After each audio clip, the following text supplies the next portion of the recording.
Bonjour à tous et bienvenue pour cette deuxième partie du chapitre sur les suites géométriques. Alors dans la première partie, on a vu ce que c'était que la définition par récurrence d'une suite géométrique. On va voir maintenant comment trouver la définition par le terme général. Alors on va écrire une remarque qui dit que pour passer d'un terme au suivant, on multiplie par Q. C'est le principe de la suite géométrique.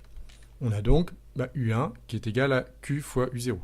Et si je vais un petit peu plus loin, U2 qui est égal à Q fois le terme précédent, c'est-à-dire Q fois U1. Même chose, U3 égale Q fois U2, etc., etc.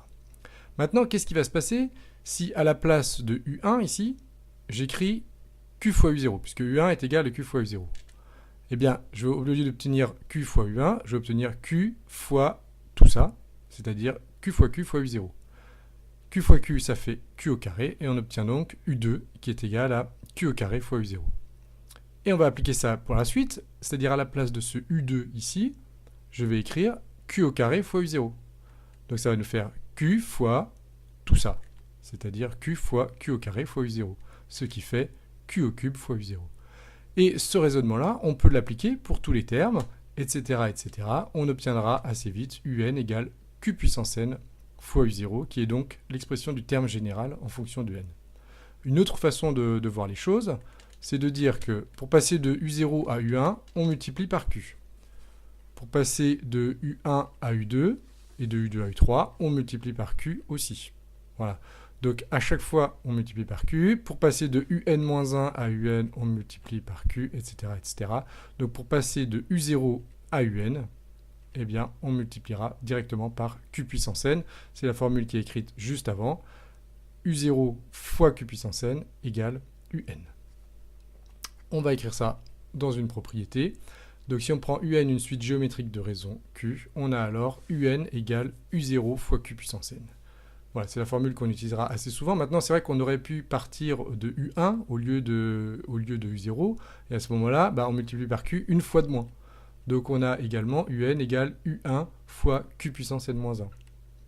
On aurait pu partir de n'importe quel rang d'ailleurs, de UP, et on aurait eu UN égale UP fois Q puissance n-p. Voilà. Juste une petite remarque sur cette formule-là.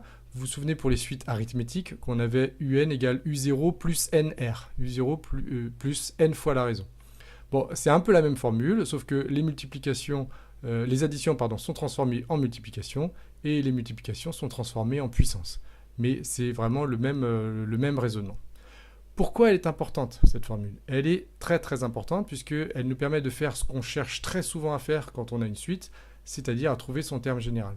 Quand vous avez une suite définie par récurrence, si vous voulez trouver U20, il faut calculer tous les termes précédents. Quand on a la suite définie par son terme général, on peut calculer U20 directement.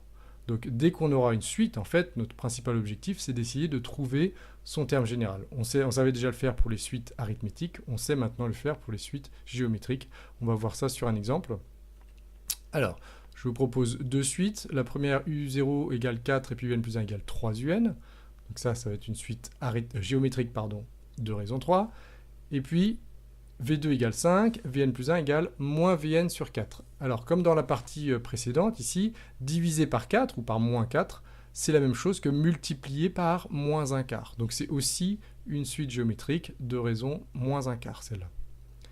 Alors on obtient, si on applique la formule UN égale U0 fois Q puissance n, ici il n'y a pas de problème, U0 c'est 4, Q c'est 3, donc on obtient 4 fois 3 puissance n, et on peut directement calculer U25 en remplaçant n par 25.